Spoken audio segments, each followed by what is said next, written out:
So today is another one of our regenerative finance labs where we're learning how to create the Earth Regeneration Fund by learning how to tell stories and live them out within our own bioregions, across our bioregions, up and down in scales, including around major organizing patterns like the Turtle Island and the different landscape systems of North America, the eagle and the condor and the relationships between continents, the decolonization patterns between Europe and the Americas. It's like it's working across multiple levels simultaneously. But one of the things that we need to be able to do to hold the complexity of this work is learn a special way of creating a story. And so today we're going to talk about collaborative budgets for bioregional funding ecosystems. But we're going to do that by showing how to live into a collective story and then create the story together with other people. And that this is the how, like, how do you do it? How do you create a bioregional funding ecosystem?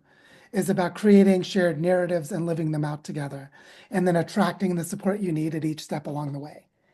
And so we're going to be learning some of that very practical experience from our context in Barichara. And so I had asked my dear friend and collaborator, my partner in crime, Natalia Ortiz. I said, Natalia, could you come and attend today's session? But then she said, well, do you want me to put together a presentation? I was like, oh, that'd be lovely.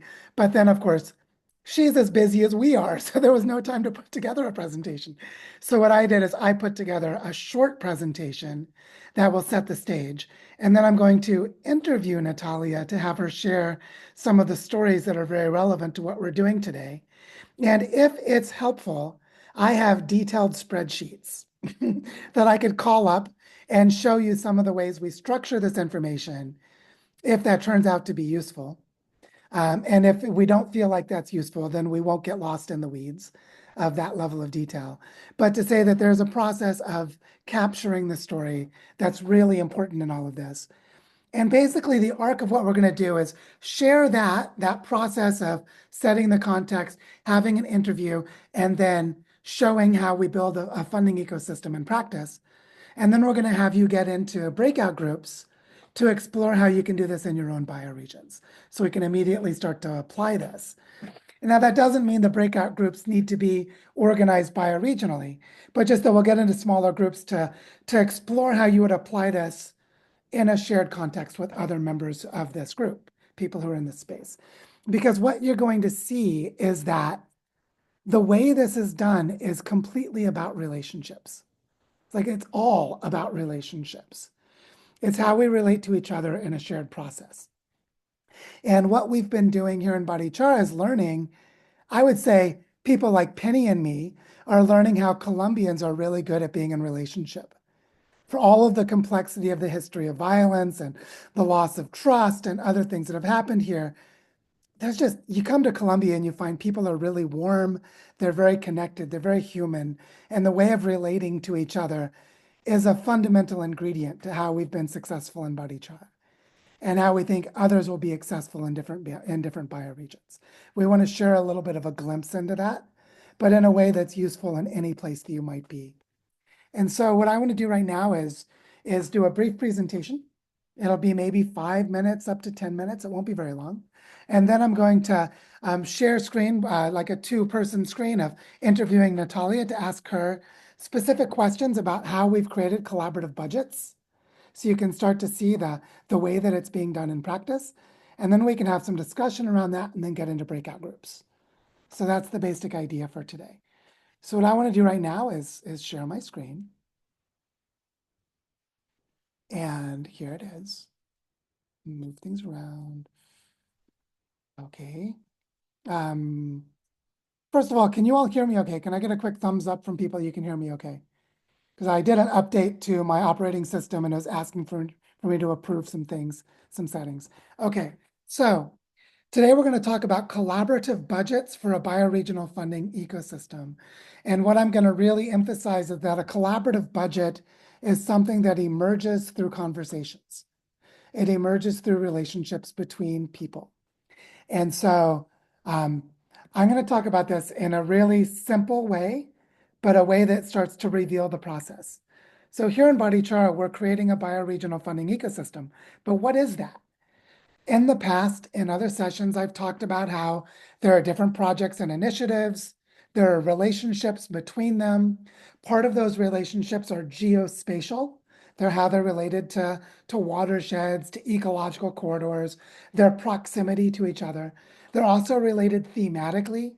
Some of them are about education, focusing on children. Others are about reforestation. Others are a blend, like community theater that teaches children conscience about how they relate to our local place, which supports reforestation. So you end up with these blending of themes that happen in practice.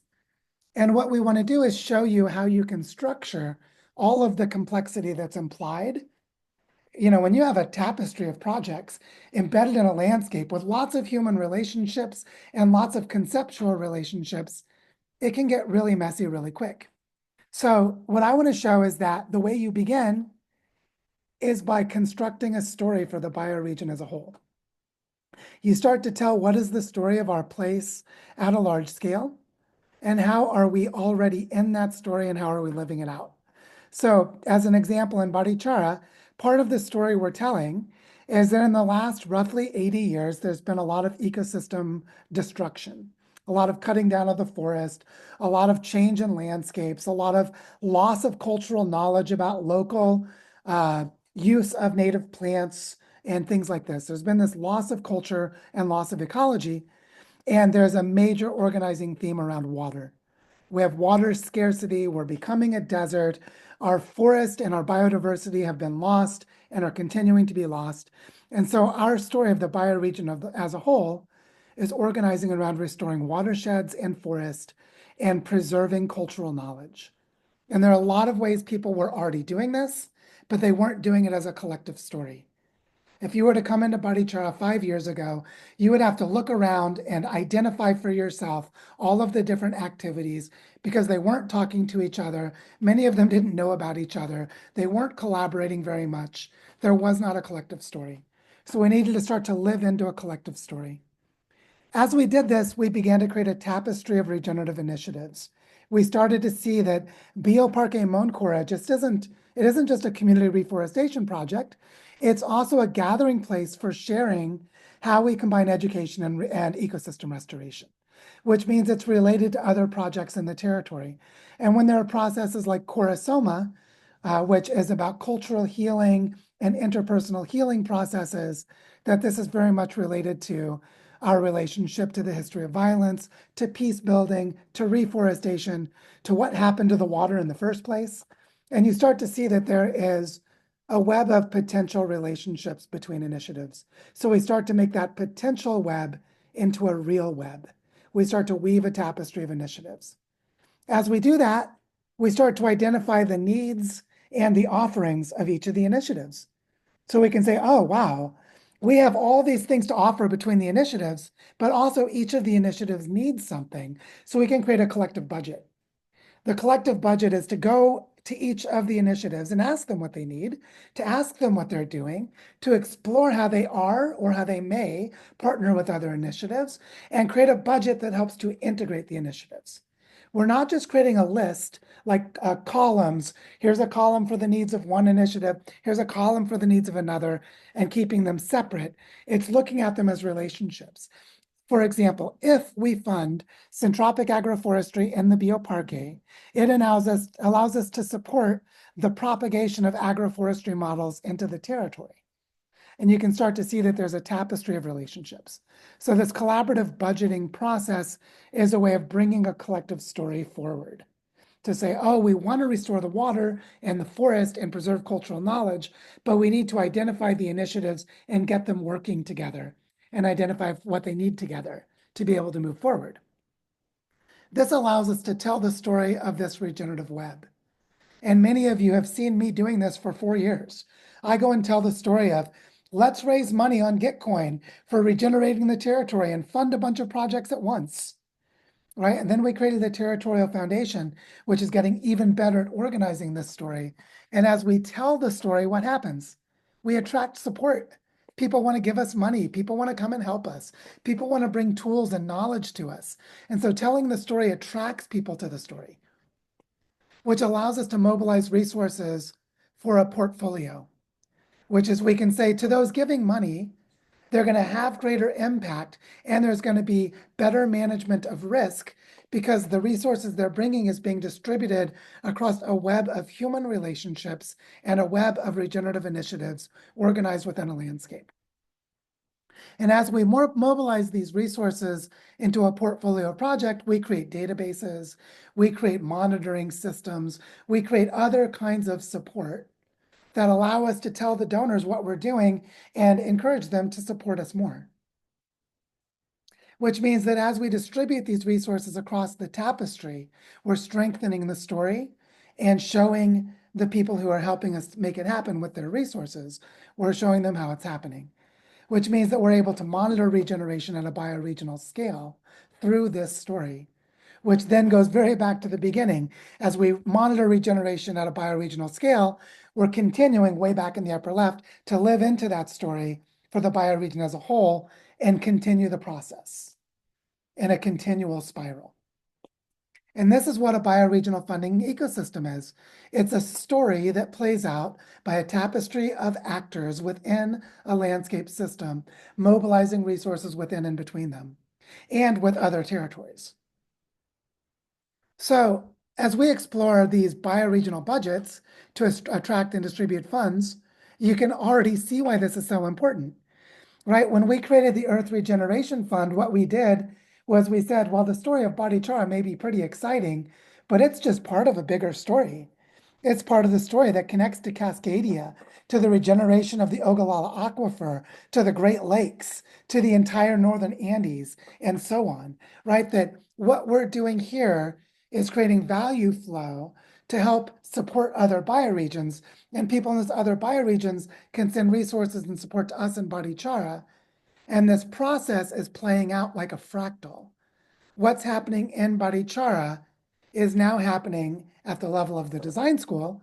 It's happening as an exchange between bioregions, that we can mobilize resources for multiple bioregions simultaneously. And by the way, this is exactly what we did in the last month with the Gitcoin BioFi Pathfinders round, where we created a collective story of 14 bioregional organizing groups. We mobilized a pool of funding to support those groups, and we used the story of those 14 bioregional groups to attract people to donate money to each of the bioregions. We did exactly the same thing. We did a funding ecosystem for bioregions, for 14 different bioregions. And you see how this way of bringing people into relationship, weaving a tapestry of relationships enables us to attract funding collectively. And so we have two levels of this that have been happening in Barichara over the last roughly 2 years that Natalia Ortiz has been taking the lead on and that she and I have worked closely on. And that's what we're going to talk about in a moment. One of these is that we created what I would call an epic, massive 5-year agenda for territorial regeneration, multiple millions of dollars, including the acquisition of land and all kinds of things. Basically, we asked the question, if we were given all the resources we need to work at the bioregional scale, what would we do? And we created this beautiful 5-year agenda. So we created this process of dreaming together with many regenerative initiatives in our territory, which meant when we were invited to receive $150,000 earlier this year, which is much more modest, we were already prepared to receive that money. So Natalia had been talking to all of the different initiatives, like a bunch of initiatives in the territory, to create a multi-million-dollar 5-year agenda. But then when $150,000 came in, she went and talked to those same people and said, well, we're going to get a lot less money. What could we do in the next 6 months or a year? And she was able to quickly adapt the 5-year budget into a 6 to 12-month budget for a much smaller amount of money. Or said another way, we were prepared to directly give money to the initiatives because we'd already done this relational work. And so that's what I want to share now in a narrative form, which is I want to invite Natalia. And what I'm going to do now is is we're going to do this in a kind of interview format, which is I'm going to ask Natalia to tell some stories because I know a lot about what we've done here and how powerful it is. And I just want to take this time for maybe 15 minutes. We'll have some time. And if you have questions, just use your hand raising icon and I can invite you in as well.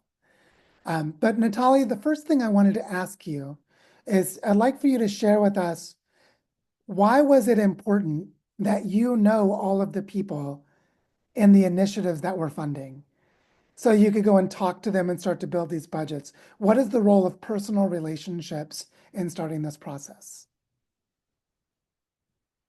Well, I guess one thing is the trust building, is that we know each other. We as the team of the foundation, we know what people is doing. We can trust on what they are doing, and we know the scope of their work, because in that interaction, we support them in develop their proposition of value for the territory, and also to adjust uh,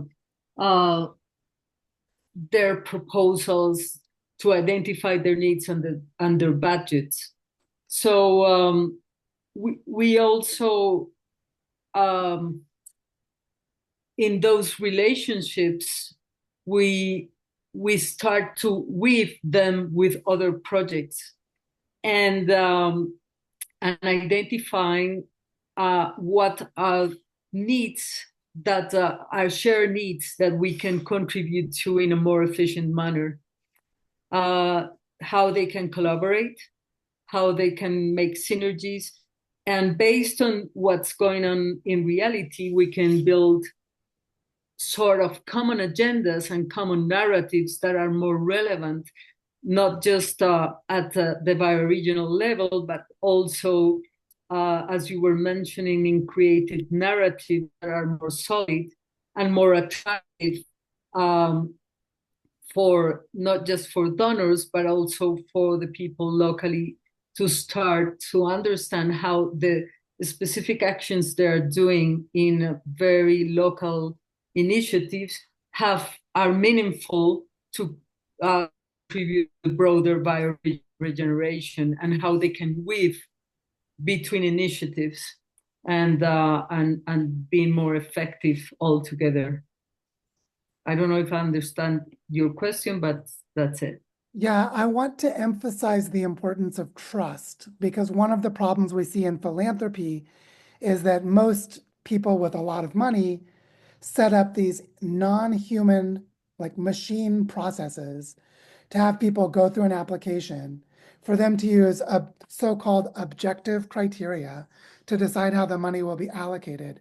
And what we're talking about is exactly the opposite, is to Mm. go into rich qualitative relationships where you build trust and direct knowledge of what is going on. And then from the quality of those relationships and the quality of that knowledge, you're able to attract the kind of funder who wants to see the work happen, and just how different that relationship is. And so I want to ask you to talk about what happened with Gaia Union when Felipe Leal came to us with what was either a completely insane idea, or a brilliant idea, which he said, there's going to be a huge amount of money. It's coming to Colombia, and we're going to give you all of the money you need.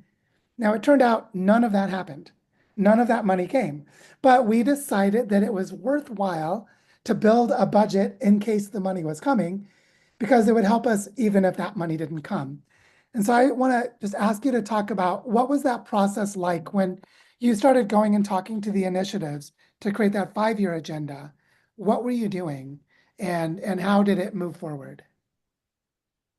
Yeah, well, the steps that we follow was basically mapping all the initiatives, uh, and mapping all the initiatives, meaning by that identifying what they were doing, what their dreams were, their objectives, with which population they were working, where they were working, how they overlap to each other, how they linked up to the regenerative themes.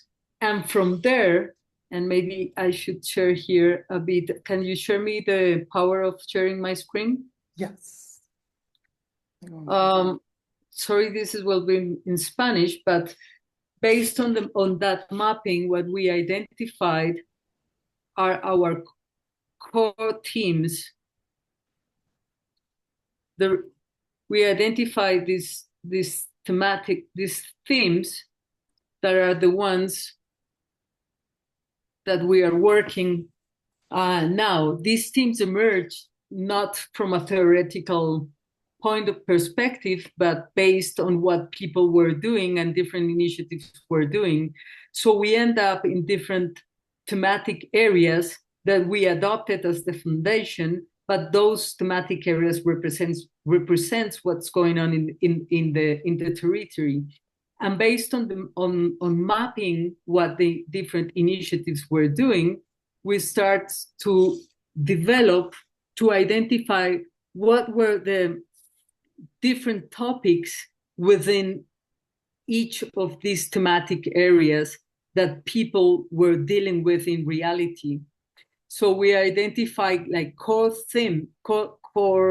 working areas within each of these themes, and started to create a generic narrative for the overall region and for each of these thematic areas.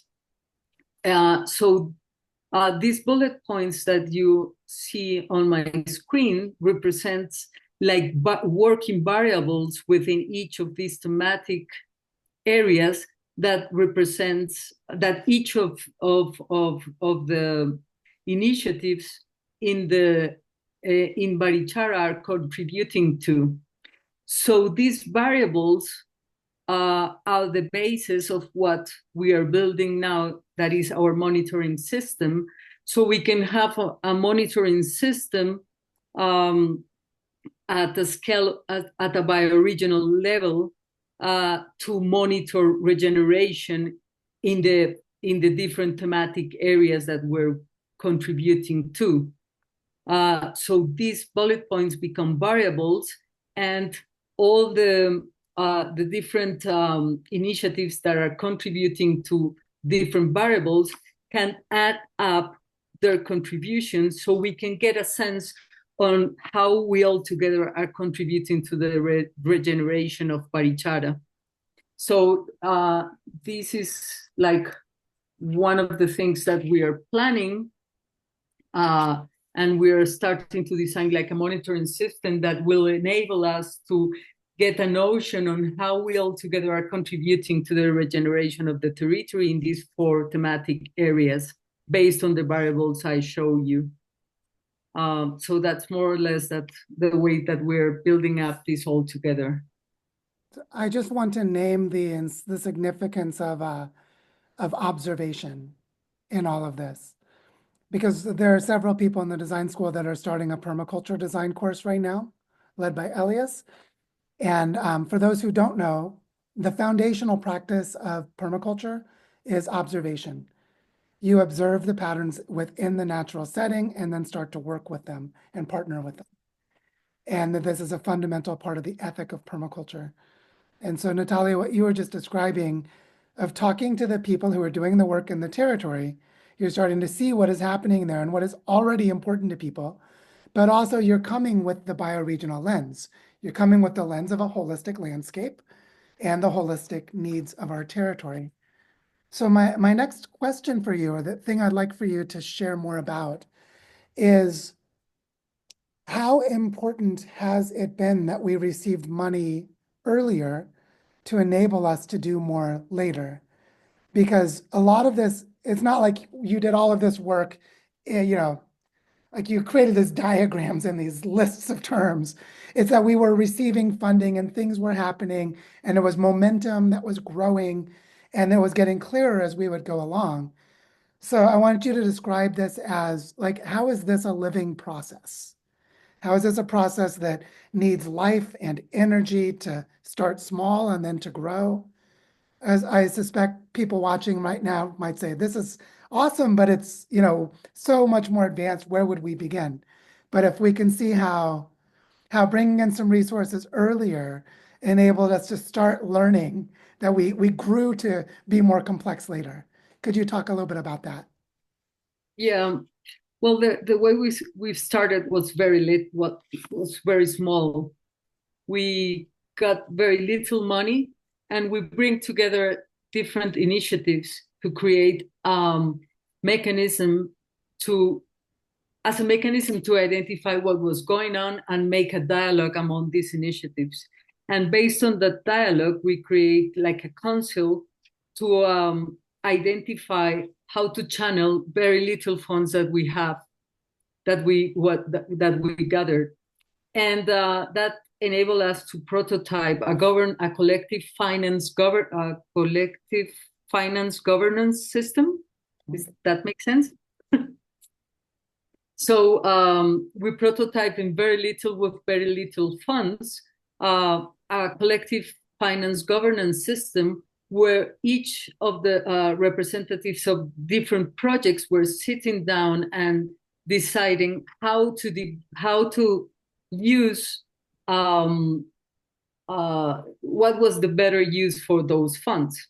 And what was amazing is that the the funding was so little that we decided to create to prototype a micro donation system to address bottlenecks of different initiatives. And each of the initiatives was suggesting where those funds should be channeled. So it was a participatory process where if I was part of one initiative, I was suggesting what part of the budget was should be should be channeled. So so collectively among the initiatives, they decided where the funding should go to have the better use of it. And we have, based on that experience, we are now creating a broader governance model, finance model for the territory, based on the thematic, on the themes I showed you before. So there's a fund related with regenerative education, a fund related with water, and we are piloting now in these two big, broader topics, bringing together the initiatives within the fund so they collectively decide what are their needs and what should be the priorities for investment in each of the topics for next year. So if we gather X amount of money, they will come together and they will participatorily decide where those funds should be channeled according to the needs that they have identified and the priorities they have identified. So it's more or less the way we are working now. Yeah, one of the things that is really important for me in all of this, because it's part of my role, is I have, through most of the time in the work in Barichara, I have been the person communicating to the outside world in English about what is happening in Barichara, which is all happening in Spanish. And so there's been this dance of feeling into what story I should tell to attract the resources that need to happen next, while the community is learning what the community wants to do. So sometimes I move ahead, and sometimes that creates conflict or tension or distrust. And sometimes processes in the community move ahead, and I'm somewhere else. So, for example, I was doing a lot of work on creating Sueños del Bosque, the Waldorf school, while Natalia, you are leading work on the water and community governance for water, which meant that I knew less about what was going on. So I was a less good representative of that process. I need to be able to speak very well to it, and if I don't know what's going on, I can't do that. So I'd love for you to talk a little bit about the different, maybe I'd say the way that our roles as you and I have partnered, how important it has been for there to be clarity about our roles. because you and I have had conflict. You and I have worked very well together. And over the last few years have gotten really good at working together. But I think that's because it was very confusing at first. And I'd love for you to talk about that. About the confusing part or the Well, just clarification? just about the importance of the roles. Yeah, because like one thing for everyone else, one of the roles Natalia took on was to translate what I was doing to local people because no Right. one understood what I was doing. So Natalia Yeah. observed problems that were happening and then took on a role that was very important. So just how we formed these roles, the way that we did that, I think is a very important learning for us. So there's the collaborative Yeah. budget, and then there's how we collaborated to create the budget. So to talk about that part. Yeah. I guess well that's a challenging question because it has very different sides. But let's say that uh, what I what I found very important of these roles is that Joe has like the connection with the outer world, the global narratives, and he's managing to link the local narratives to the global narratives and the other way around to bring the global narratives to the local. So what I do, as you express, is how to I translate these global narratives to the locals.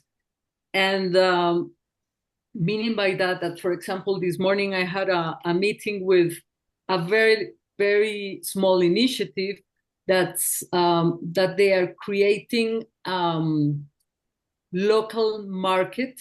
Monthly market is like a bazaar in one of the veredas. I don't know how to say vereda. I'd say the countryside areas, the rural zone. Yeah, it's one of the countryside areas, and it has been quite successful. But they're just a bazaar.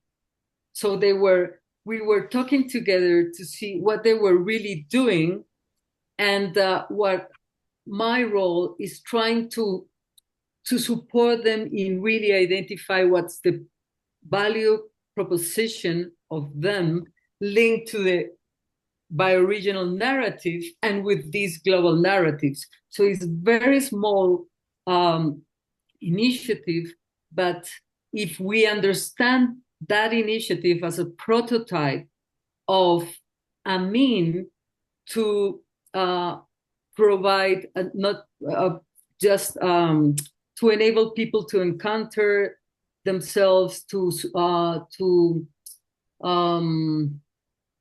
support their trust among each other, but also to enable this market to become a mean for people to consume uh, the basic food needs in a very low price that start to be meaningful in terms of food security. And also it start to be meaningful in terms of connecting producers and consumers locally. So if we manage to bring this idea up to a narrative linked to food security, to a narrative linked to uh, uh, to transform to a circular economy within the territory, then we can link this really to a global narrative of regeneration of the territory.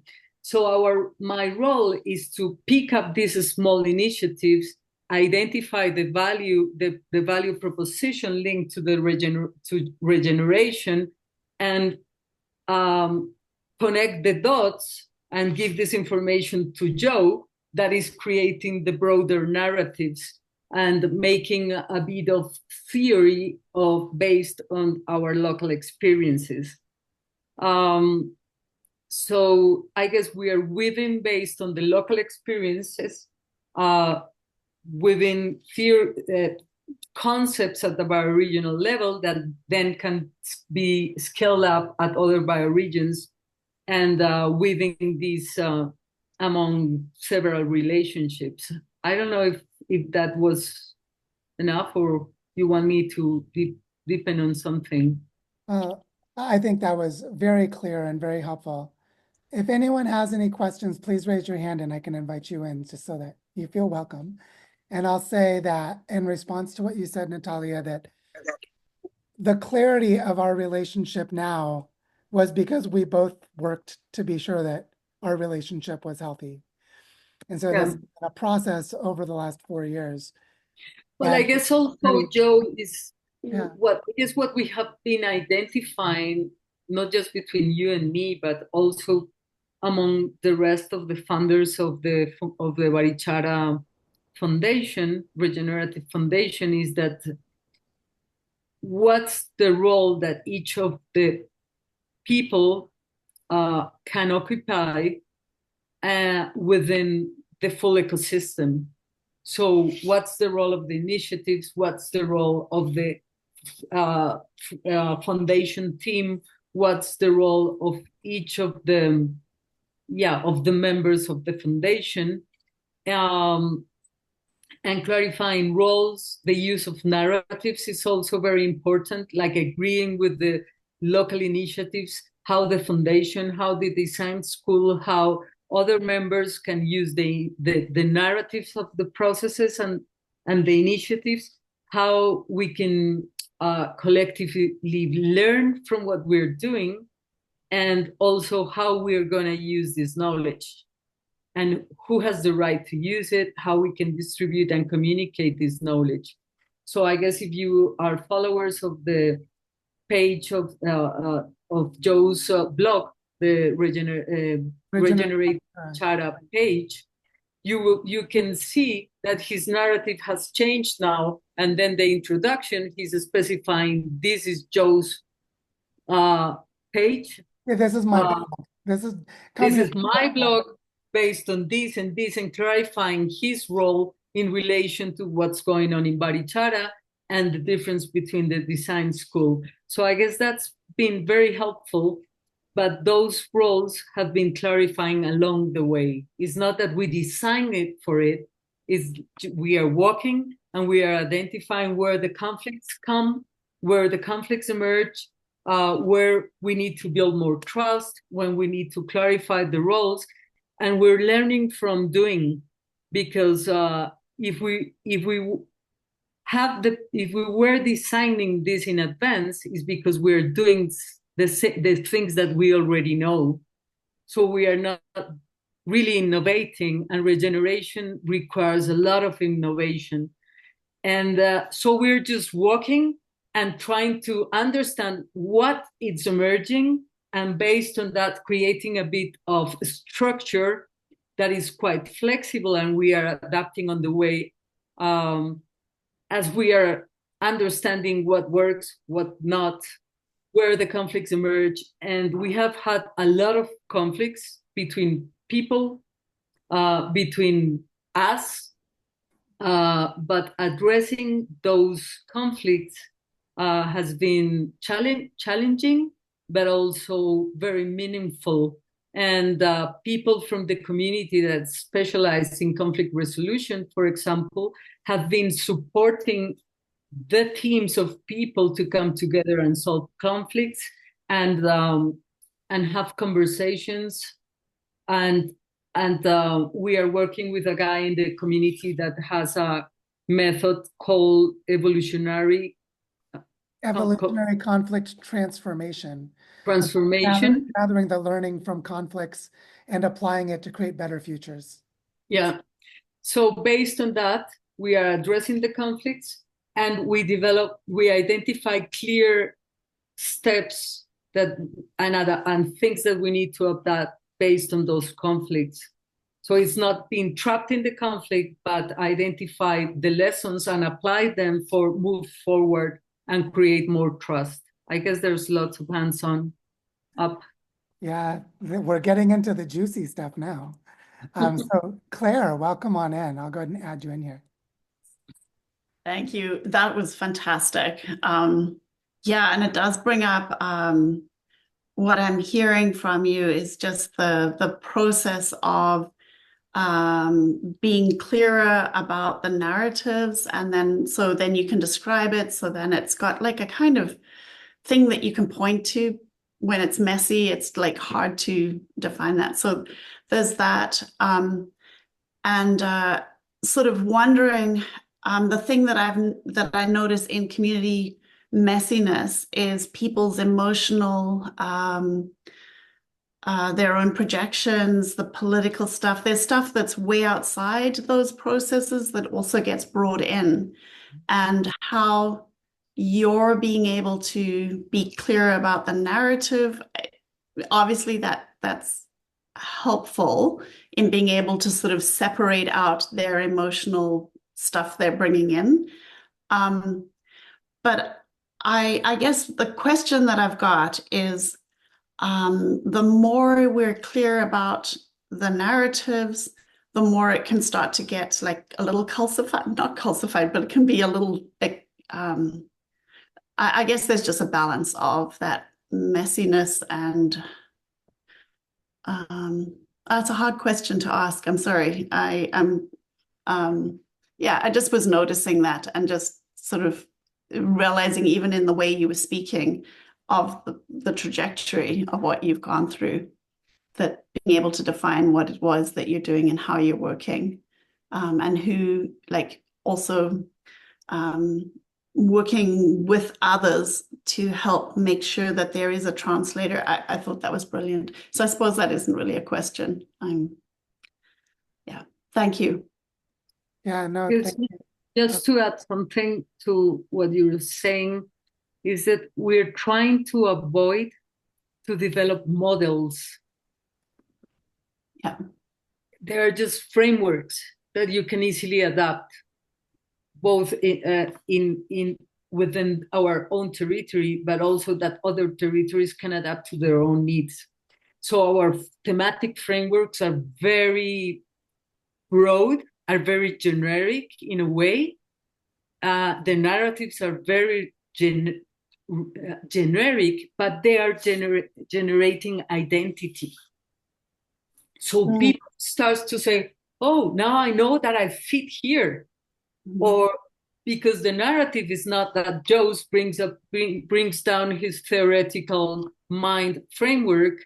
What we're trying to do is really to read what's going on in the field and then mix what's going on in the field with some theoretical frameworks that enable us to create narratives that are understandable overseas, right?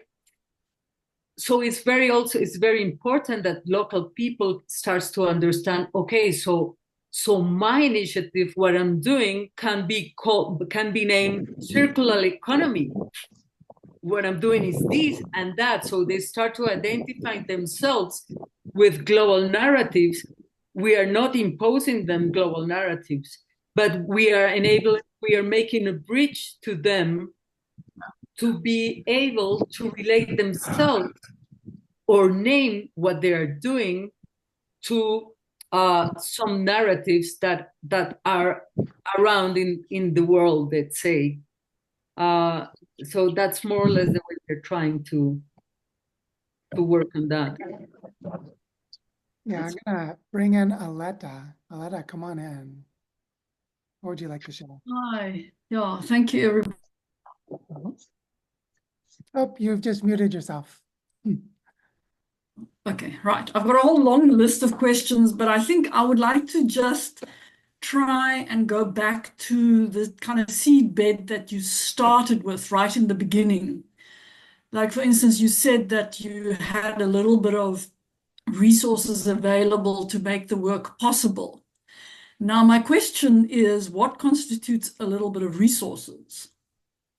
If one thinks of something, in our country, we have what we call a minimum wage that the government has set, So when people are wanting to do anything, if they're not looking at a minimum wage, then they are unable to do anything. That's the one question. I was just wondering what was a little bit of resources. Well, one answer that I have to that is in Colombia, there's a monthly minimum wage. It's about 1.3 million pesos, translate to about $200, $250. And once you get above a little bit more than that amount, then you have to report taxes. which means you can give a gift smaller than that and the government doesn't care, or you can sort of get away with it. So there were these funds that were made for women. The first one was made in Brazil, a women's fund to give micro donations that was up to about $300 because it was less than this tax reporting requirement, which means you could give people cash and no one cared if you didn't report it. And so in Colombia, there's a similar version of that, and that's how we started. As we started by setting the amount of money to be 1 million pesos, which was below that amount. So, and we ended up giving 8 projects, 1 million pesos each. And so we could just give that to them in cash. We didn't have to do any reporting. It allowed us to work with people who didn't have a bank account because a lot of community groups are informal.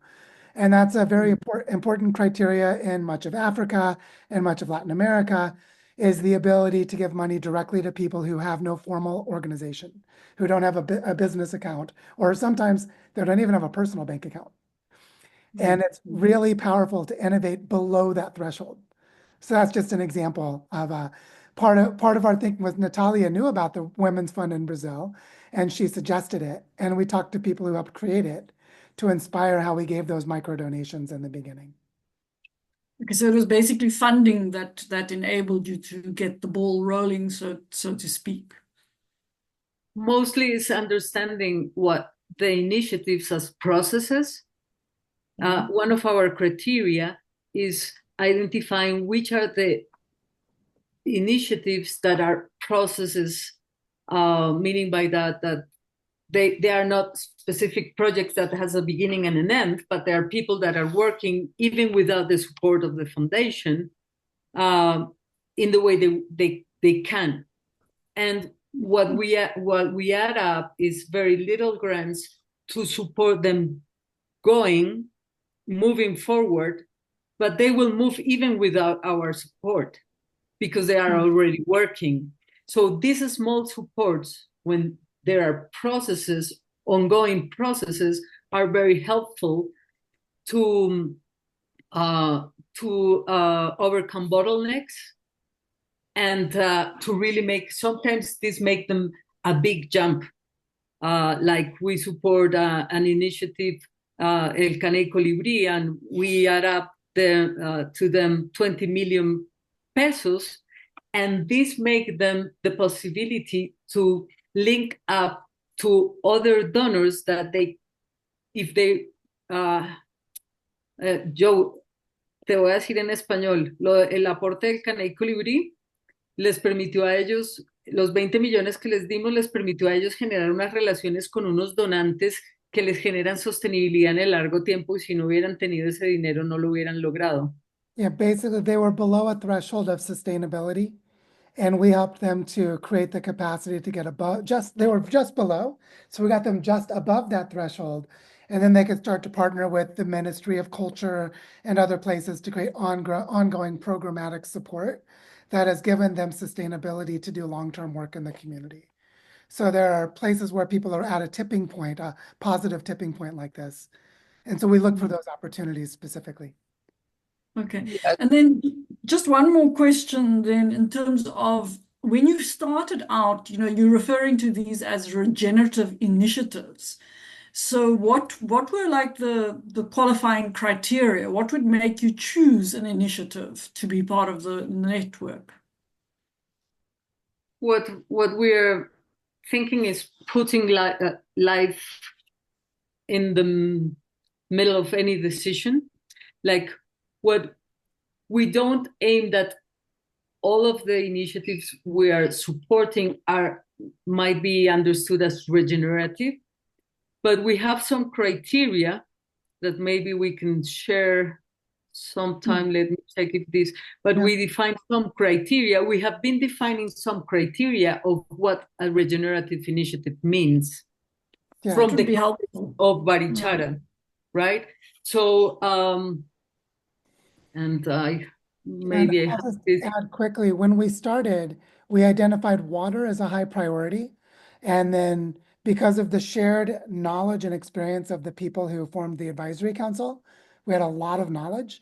And we came very quickly to the conclusion that we should organize around biocultural corridors where people were supporting the restoration of water in a direct way, which could be educational, it could be infrastructure, it could be ecosystem restoration. It was highly variable from there, but it gave us priorities because we started with such a small amount of money, so that we Yeah. could collectively bring people into relationship with each other who are doing things related to water and organizing in the community. And that was where we began. But then we've Yeah. happened a lot since then. So there's a thematic criteria, like what Joe is mentioning, but we are now trying to identify also like a regenerative principles criteria. So how do we know if if the initiative is putting life, the care of life at the center? Yeah. So we are working in developing those criteria, both for the Northern Andes Fund and also for the local funds, for the Barichara funds. And so we are now working on that. So maybe in 1 month, we will be able to share the criteria that we are building together that are based on principles of regeneration. So we can have a map, like some criteria to really map the initiatives and also to support them to move to cover or to cumplir esos criterios regenerativos. Yeah, ¿Cómo basically, las ayudamos a que sean cada vez más regenerativas? yeah, we want to help people become more regenerative, which is mostly a change of mindset, a change of conscience. And then from there, everything else flows. So earlier this week, Natalia led a workshop with the 10 territories that are participating in the Northern Andes Fund for us to create a shared understanding of how territorial foundations can organize bioregionally, can adopt principles of regeneration, and then can work together across territories so that we can mobilize funding for all of the Northern Andes in the same large narrative. And part of this is things like moving from subject-object relationships to subject-subject relationships. You know, that river is a being, it's a living intelligence. Let's collaborate directly with that living intelligence. That is more regenerative consciousness. And so there are several criteria, and the question of which are most important, I would say are, in one sense, they're somewhat opportunistic, and I mean in the positive sense, that they bring clarity to the opportunities we have to become more regenerative. And you can see there's a bit of circularity in that reasoning on purpose. There's already regenerative culture here, but not enough. And we want to make it more regenerative and make more of what's here regenerative. So we're helping create these attractors. But yeah, did you want to respond before we go on? Yeah, go on, please. No, I wanted to just ask one last question, then I'll give other people a chance. Did you ever experience a situation where the concept of coming into an area with regeneration as your theme, that was seen as elitist, white supremacist colonialism, you know, because that's pretty much what we have in our country, is the moment you come with something that is of that nature, you know, the local people will say, yeah, but you're trying to keep us back, you know? Did you ever have things like that? Yes, absolutely. Joe is the colonial prince, king of Barichara. But yeah, we have faced that a lot. But that's why it's very important, my role in making the bridge between Joe as an American and the local community. And what the way we are understanding regeneration is a way of seeing the world and a way of living in our territory. So the main question when people say, "Oh, but that concept is not ours" or whatever, I say, "Well, what the main question is how we put life and caring life in the center of any of our decisions." Yeah, So maybe it's not introducing the concepts, but the main questions for the initiatives, and trying to show that the discourse that the narratives that Joe is using are really linked to main and very important questions for the initiatives and for the territory. Yeah, and I would also Thank you. add that several people in our community work on the decolonization of our minds. So one of the groups that is really important is Casa Común, which is about building regenerative economic models. And at the core of that is learning to value what we have locally. And so there's a group of people working on valuing what we have locally, which is a decolonizing process. But that process itself brings them into a bioregional perspective.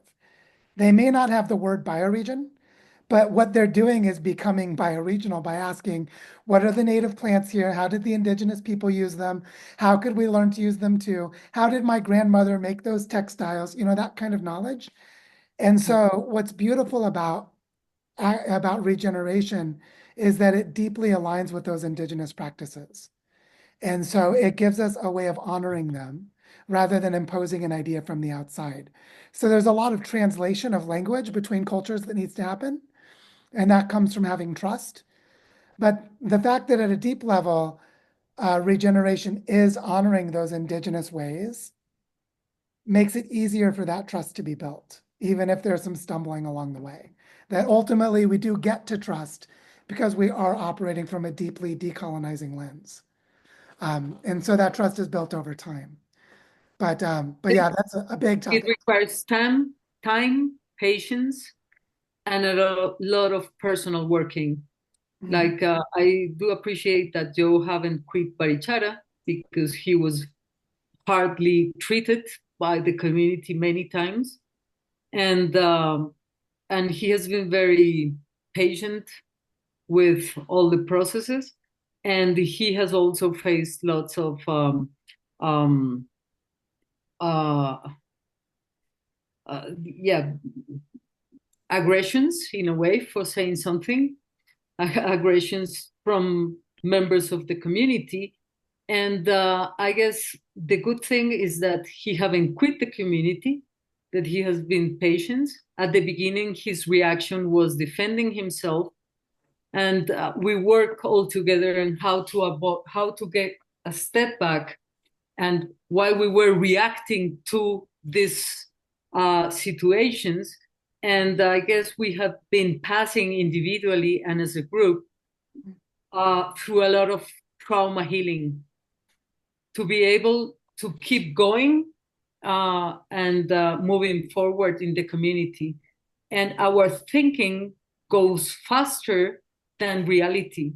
So we need to make a balance on those two things so we can move at the rhythm of the local culture and not sometimes getting a lot of putting a lot of pressure on the local realities. So that has required a lot of our own effort in understanding our own trauma for moving forward without reacting to outer aggressions. And the fact that we keep moving forward have created trust from the community to what we are doing. But there has been lots of aggressions, mostly for foreigners, because there's also a colonialist trauma within the community. So Joe has been pointed hard sometimes. Yeah, reality. We have to deal with the reality. And Natalia, I just want to acknowledge that you said you might need to leave at the top of the hour. Do you have time to stay for a little longer, or do you need to go? Yeah, maybe I can stay 10 minutes more, and so we can take other questions. Okay, yeah, I just wanted to be sure and ask. And then Joshua, come on in. Welcome. Hey, yeah, thank you for having me. This has been a really great conversation, and I've enjoyed listening. And it kind of, the last question kind of rolled into what I'm really pondering myself right now, and that's the question around trust and how do you build trust within these ecosystems. We recently, my organization is Seeds of Dow, and we've been working on a collaborative network for regenerative business economics and ecosystem as an ecosystem together. This week we had a conversation on how can we build a culture of reciprocity within the global and bioregional and even industry vertical or cycle communities. How do we build the culture of reciprocity within the business economics of things, right? Working business to business often is really difficult to build that trust and relationship a lot of times because you're putting out a lot of energy in making something happen, and that energy can be taken advantage of. It can also be there's a lot of different dynamics that go into putting in the risk of building an organization. And so that's the context that I'm kind of bringing this into, is the entrepreneur and the businesses that are working with each other within bioregions and within industries. And so the question I have for you is, our think tank was trying to figure out ways, because we realized that with reciprocity, like that was the biggest piece that we were I think the regenerative community realizes, and the regenerative business community realizes, that we have to build that reciprocity. And I think there's more of that than a normal business environment, but there still needs to be a greater expansion of that culture of reciprocity. And one of the things that we identified is the blocking behaviors in that was this trust and being able to build trust. So I guess the question lends to the last one as well, as how do we build that trust within the bioregional groups, and as well as, like, if you're focusing on water, water is a very sacred thing, and especially tied to space. You're talking water rights, you're talking all sorts of different things. How do you build the trust to work with people on these very, very difficult places? And I know I'm in Colombia now as well. I've been living in Panama for 3 years. And so I've been getting to know Central America and Latin America culture. It does go a little bit slower, but it's usually very much in relation to family trust and friend groups, and you really have to get to know people. How have you found ways to build those barriers, build those connections of trust, and break down barriers where they have existed? I'd love to just show something briefly and then go to Natalia to share, which is that with Felipe Medina, who we'd mentioned before, we've been working on creating reciprocity relationships for the organization we're calling Tierra Sagrada. And he created this graphic, which doesn't fully tell you what this is. But what we wanted to do is create reciprocity relationships between landowners and stewards with the organization that can manage bringing land into the commons, which can include the team of the organization as well as different kinds of community stewards, people stewarding the community, and those who are bringing money into the community. And I just want to name that this diagram looks simple, but what it's really signifying is that you need a kind of a balance and harmony between all of the key relationships. So you can't just design reciprocity between landowners and the Tierra Sagrada team. You must also build them in with the funders and with the community, which is to say you need a whole system approach. But the whole system doesn't need to be very large. In this case, there are 4 categories, right? And those 4 categories of actors, we need reciprocity relationships between each of the pairings and among all of them as a whole system. And so that's to say that while we have specific learning about a lot of examples of things that have happened, as we started intentionally designing reciprocity to bring land into the commons, we realized that there are specific criteria that need to be met, or else we will not achieve reciprocity. For example, if a funder brings money to us, we need to give reciprocity back to the funder, but do so in a way that lets us have reciprocity with a land steward to serve whatever community process is being held for us as people who are facilitating a process. And you see, reciprocity is not between two, it's dynamically among all. And so we have to clarify them for each, but do it in a way that there's harmony among them all together. So it's like a two-level design process. We have to create reciprocity for the funder within a context that creates healthy reciprocity for all actors involved for the context we're working on, which might be a piece of land that's becoming a learning center. The context gives us the constraint, which is why the context makes that clear. But we need all of those to be happening together. And that's an insight about reciprocity. Natalia, is there more that you would like to add there? Or something different? Yeah, no, maybe just that trust is not a state, it's an ongoing process. So you reach points of trust, and then there's distrust. So you need to work on building again trust. And because we are working in highly dynamic processes that brings each day new challenges, and those challenges brings the need of new agreements. So I guess first is acknowledging that and being very aware that of what are the agreements that we need to address at each step. So it's being highly aware. And I guess a manner that I have find successful in identify what are those agreements is identify what are the fears, the emerging fears in the conversations. Like when we are talking about how to distribute the funds, or we're talking about Tierra Sagrada, and people are saying, well, we don't want Americans to buy our lands and keep our lands. Okay, what's the fear behind? It's not a matter of Americans and Colombians, it's what's the fear behind, it's going behind. So it's what's the fear and what are the needs behind these tensions, and what it's like fears, needs, and also what que queremos cuidar.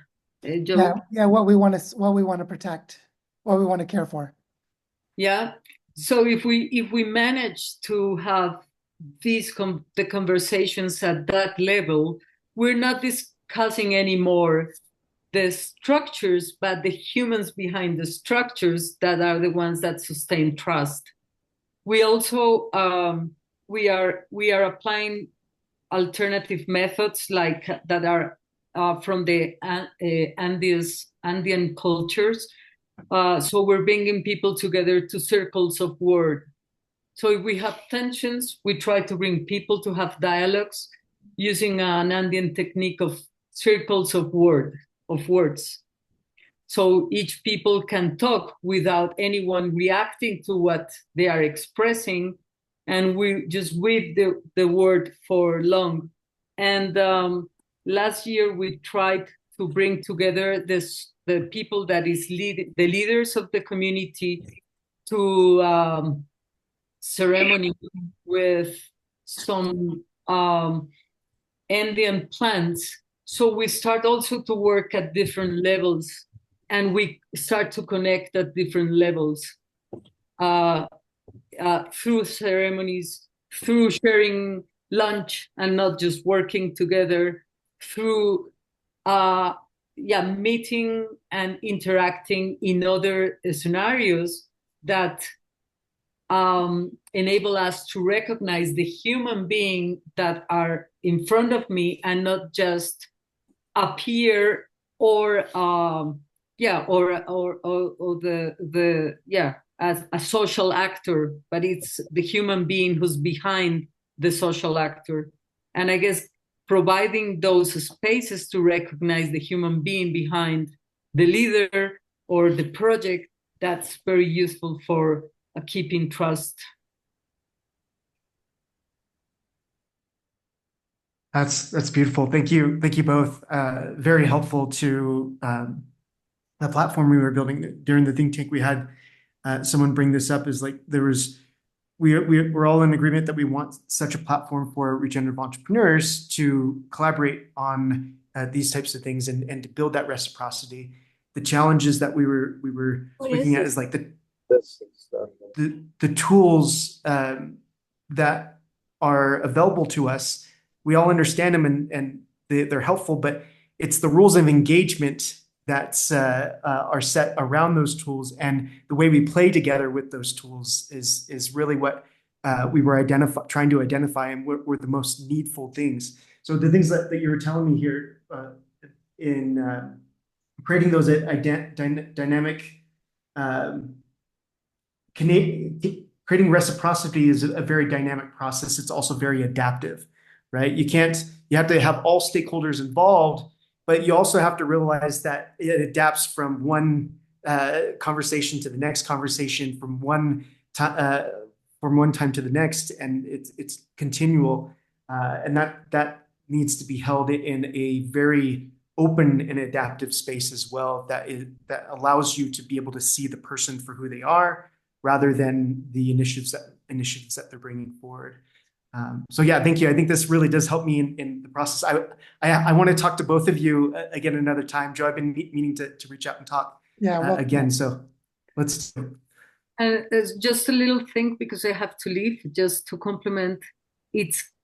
I guess it's very important that we train ourselves to enable emotions to come in our conversations. We are very used to talk conceptually, but we are not used to talk and enable our emotions to come in our conversations and dialogues with other people. And I guess we need, as a culture to train that. And that's what I understand as deep democracy, that you can come with all that you have, all your emotions, all your limitations, to our conversations, and that we can be empathic to you and not reacting to you. So you can come together with confidence as a human being. And then if we can touch our souls from the human beings we are being, then I guess trust starts to have to be based on where it should be. I'm sorry I have to leave. No, thank you so much for inviting me, and I look forward to hear more and share and learn from all of you. Thank you so much. Thank you, Natalia. Muchísimas gracias. Bye bye. Ciao. Ciao. So Victoria and Jonathan, whichever you would like to share, or both of you, welcome. Hi, it's really great, that dialogue. I've always had this question about the foundation, and she talked about a representative of an initiative, or of each initiative being present. And I wondered how it worked in reality. Do you have just one person in the room from each initiative? Does that person change? Are there other people? They kind of, what do they say? Meet in the breaks. I mean, how does that work? Well, the most important thing in this is what Natalia just said, that you look behind the social actor to see the full person, the human being. Because the regenerative initiatives are, I would say, it's the human heart expressing itself through the actions of a human being. Like, there's a human being who is a mother of a child, and as a mother, she cares for her child, and she's expressing her love and care by creating learning opportunities for children. And then you see that there is a human being engaging in an initiative, who's taking initiative to do something in the community that is regenerating some aspect of the community, right? And so the idea is that the initiative is the human beings. And so sometimes it's one person, and sometimes it's multiple, and sometimes there's a person who is more active in the initiative, and then they're less later. Like Natalia is really active, but then her mother gets sick and dies, and she withdraws from the initiative during that time because she's in a healing process. But then 2 months later, she's back. And there's a way in which it's the ebb and flow of human love and attention is why there are initiatives. And so it's recognizing that you're caring for those human beings to enable them to come into relationship with materials, with money, with story, with their neighbors, with a specific tree that they have to know how to germinate, like at all levels, it's about the human beings coming into the relationships that the initiative needs. And so if you remember when Natalia was saying that part of identifying what the initiative is bringing a larger perspective. Like, oh, there's some initiative happening, but I see how it's related to other things that are going on in our community. So that more ecological, that relational way of being is how we understand the initiatives. We understand them as human beings driving the process, and that there's a web of connections that either exist or they're implied that could be cultivated. And so it's very dynamic is the answer because it's very relational. Yeah. So that kind of answers the sub question. If someone is doing certain kinds of things, but it's not a project, but it's their actions doing things in many places, let's say they are an initiative and the group decides what counts as an initiative. So at some point, when is it one initiative, one vote, or like one opinion, one point of view? Is it generally consensus? Yeah, it's more of a collective sense making, like recognizing that there's a process that is happening and someone is holding it, or some multiple people are holding it, and that process needs to continue. So it's recognized as important. For example, I'm so glad that Margarita goes out into the community and talks to the little old ladies about the ways of taking native plants and turning them into food, because they're the only people left in the territory who know it. And if that process of going out and talking to people and valuing that information and holding it and sharing it in some way, which might be cooking workshops or whatever they are, that's a process that needs to continue. And so it's recognizing that there's some process happening that's bringing regeneration into being, and then recognizing its importance can sometimes be from one person who sees it, and other times it can be a lot of people who see it. Sometimes it's seen as, oh, it's happening over there, but its real potential is there's this other thing happening over here, and if they just got to know each other, and so you start to see that weaving part.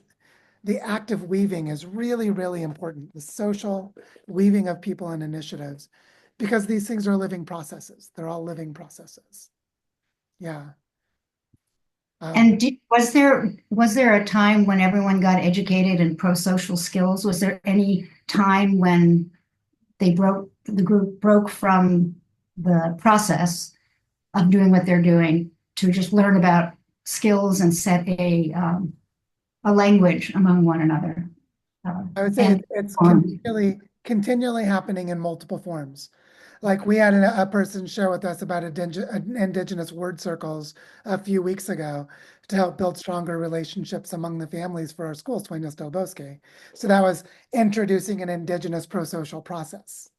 So things like this, they're emerging regularly. And usually someone invites them. In this case, the daughter of the man who taught us, she knew her father had been doing this for 30 years. She's like, I think my dad can help us. Can I invite him to Barichara? Like, yes, please. And we had this amazing experience. And so there's a very dynamic quality to continually inviting the learning in. And at another time, we had a local person who was expert in collaborative innovation who taught everyone about sociocracy, and we brought in sociocracy practices. So you end up with different things emerging from different places, but it's all coming from within the relationships in the community, which is the real key, I think, is it's all about people in relationships sensing what might help, asking if it's welcomed or invited, inviting it, and it comes into being. So there's this way in which all of that happens. That is, it's very contextual. It's continually changing. But yeah, that's really great. Last question about this. Does Eleanor Ostrom's principles kind of apply, or is that ever brought up consciously so that there are increasing sanctions and the group is willing to impose the sanctions for the health of the group? Yes, absolutely. Because several of us are highly knowledgeable about Eleanor Ostrom's work, and so we bring it into the design process. So like I do it in everything that I do, but several others do it as well. So we have highly educated people as one of the blessings in Barichara. We have like wonderful leaders like Natalia just deep in experience and knowledge. And so they're continually bringing tools and frameworks from indigenous perspectives from around the world, very cosmopolitan in that sense. Yeah, thank you, Victoria, for those questions. Vivo, hi, it's been a while. Welcome. There you go. Yeah, it's been a while. I was catching up recently with all that I've missed as I moved to Colombia. And some things during my time here in the project that involved in have already arisen. Going back to the topic of reciprocity. And I know we just had kind of a longer conversation on it already, but I'm just wondering about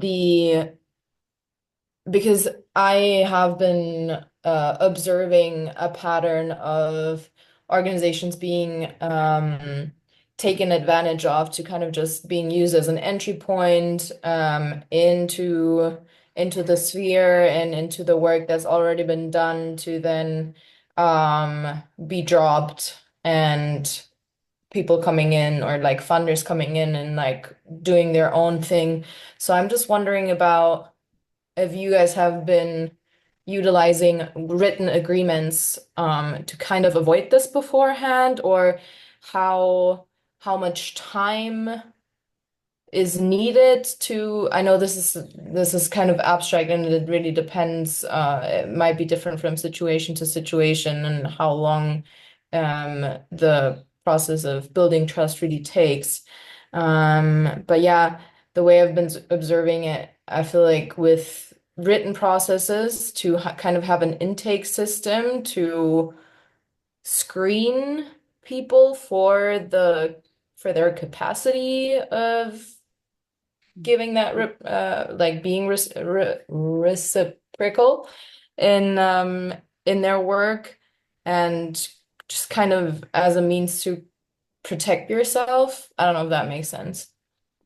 It makes perfect sense to me. And I would say, going back to the idea of collaborative budgets and the way that we talked about it, and the way we were creating it here in Barichara was we were creating agreements about things like shared understanding and seeing each other. So some of the agreements are things like, oh, I agree that the bioparque is important and it's a priority. So some of them are these shared sensibilities that we have. And then others are actual written agreements. Like we agreed at the last meeting that we were going to allocate these 10 million pesos we have to those facilitators, and that's written, that's in the notes.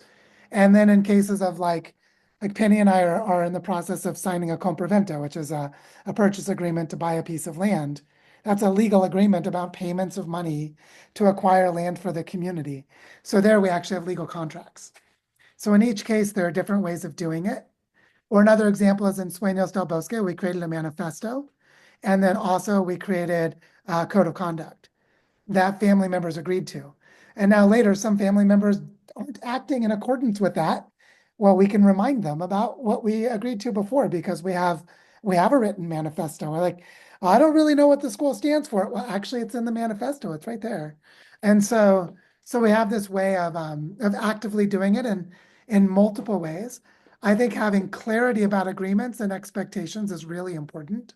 And then also updating them, coming back and asking, do we want to change our agreements? This was our agreement, the situation's changed. Do we want it to change it to this? The clarity will avoid so many conflicts, right? So I'd say the art of creating agreements is a really big deal. It's like a craft skill, you get good at doing it by practicing. Just like you get good at carpentry work by taking a hammer and nails and, working with drywall, so to speak, the practice helps you build it. So I would say it's like that. It's about the practice of doing it, and there are many ways we do it. Yeah. Um, I totally agree. Maybe I wasn't super specific. It's more I yeah, I wholly agree with what you said, and I think written agreements are great also for the community itself, but it's more for outsiders coming in, making a promise, like you said, like pledging money, and then you take them in and you give something to them so that they can be kind of onboarded and like see, and it's in this building process, trust building process, and then the funders like pulling out, and there not having been an agreement of, oh, we give you this so that then we get this amount of money, or we move further in the like in that process. And like, yeah, your experience with written agreements when it comes to that, or is that not possible because usually the trust building there is shorter, or you're kind of dependent on the money, and it also kind of like the scarcity thing of feeling like dependent, and people come in and they promise something and you feel like you need it, and then you're being taken advantage of, and yeah. Related to this, one of the things I think is really important for the long term is to build sovereignty and autonomy locally so that anyone who's bringing money from the outside needs to agree to the terms of the local people because the local people have already built that sovereignty for themselves. And one way to do that is to start small. You start by building trust in and building that ability to make decisions from an empowered place for everyone involved. And so, like in Barichara, I would not allow anyone to come in who's going to use money to influence the outcomes. They're not allowed. Like, no, go away. Go and take advantage of someone else.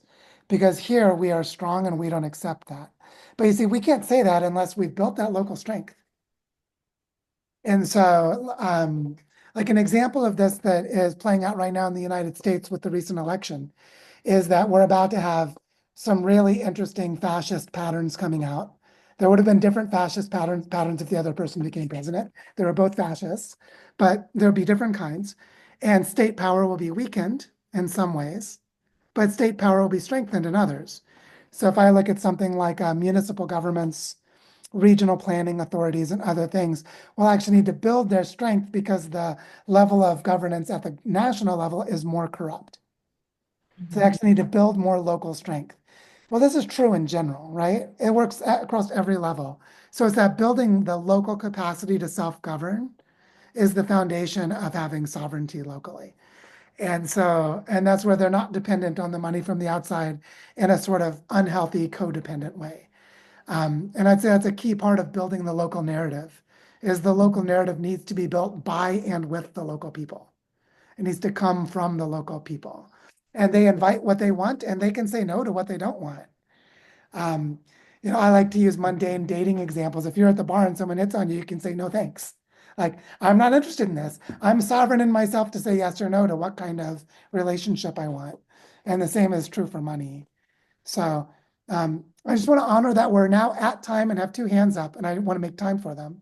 But is it okay if we go for just a few more minutes and invite Bree and Pat to share, and then we can do a quick closing? So I want to really honor that. But then also make time for Bree. So Bree, if you turn on your camera, I can invite you onto the spotlight. And if not, I can't spotlight you. But either way, Bree, if you'd like to share, welcome.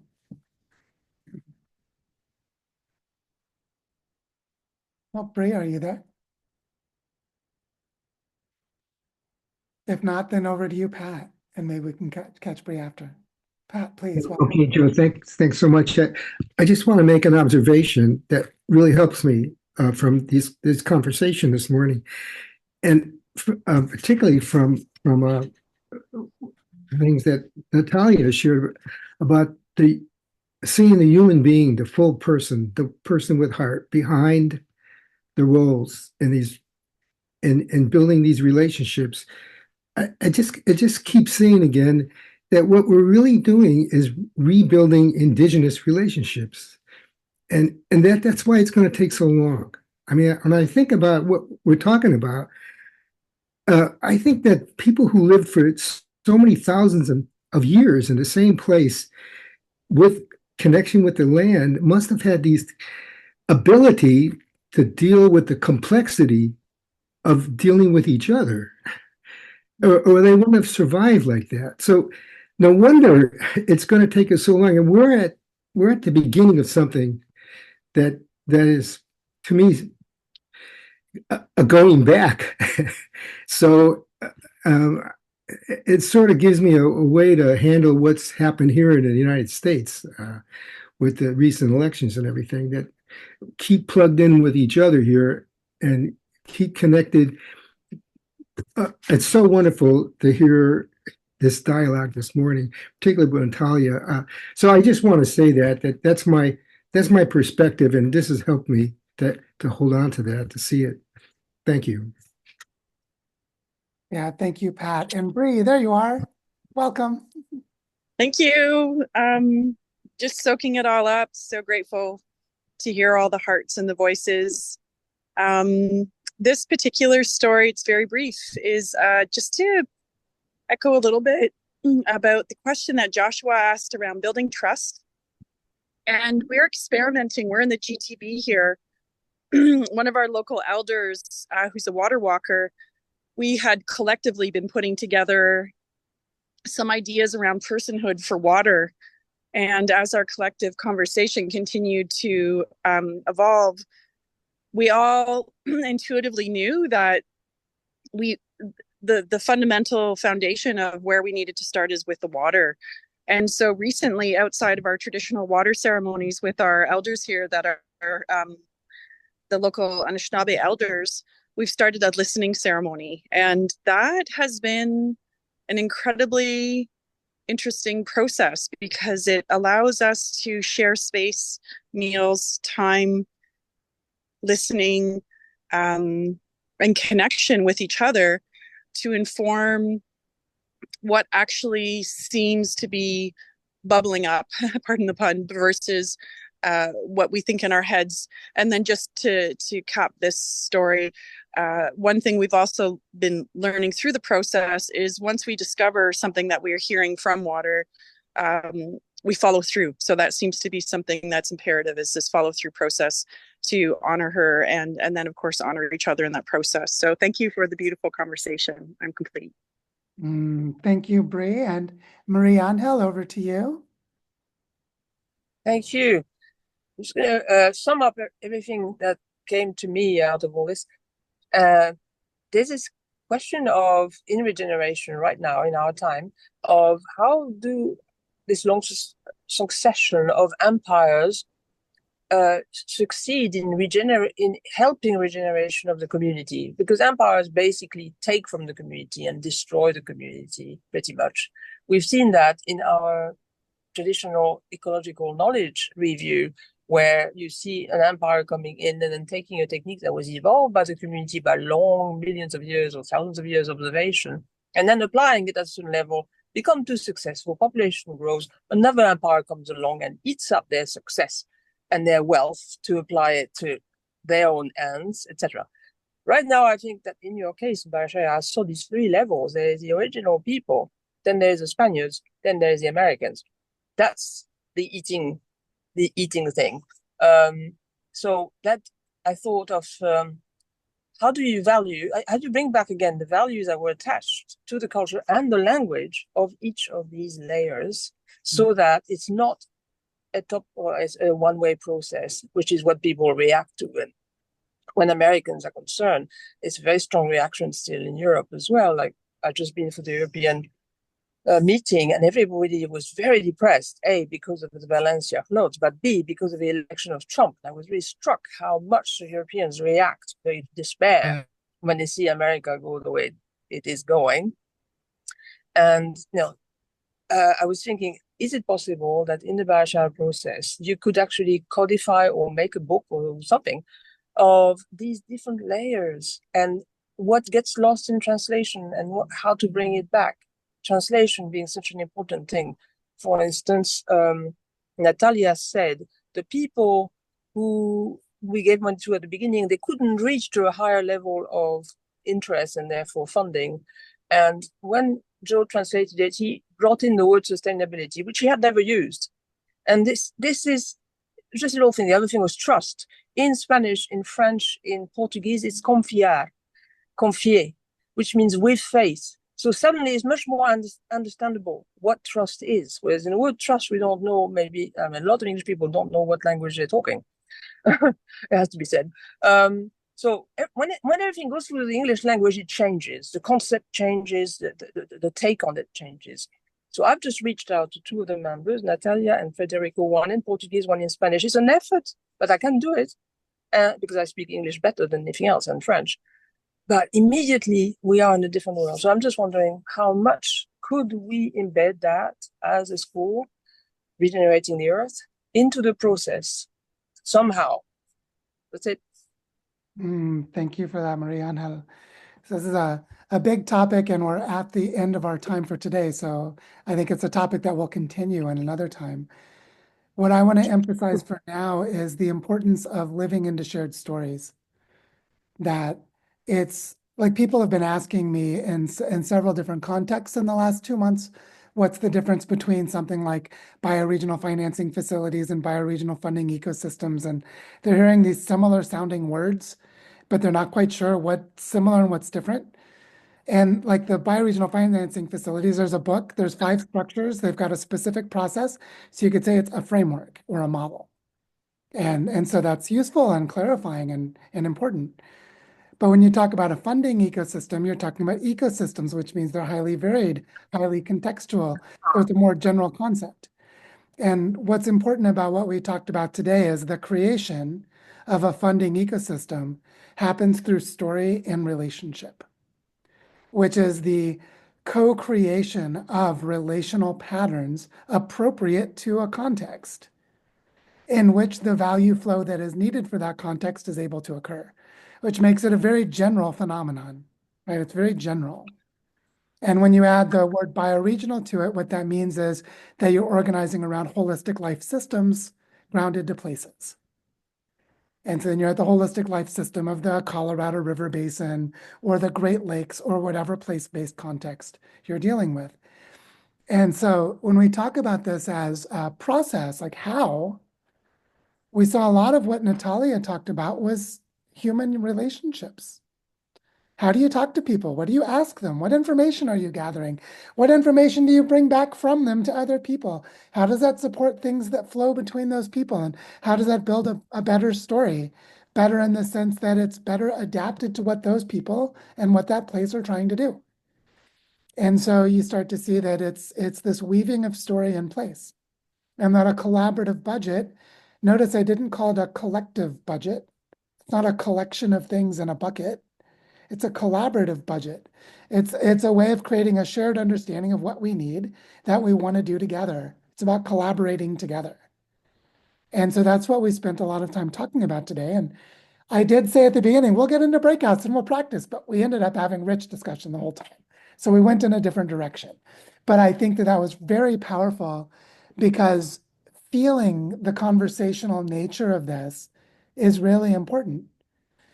That actually talking to each other is one of the most important technologies, like being in conversation with each other like we have been just now can help us learn how to create these collaborative budgets.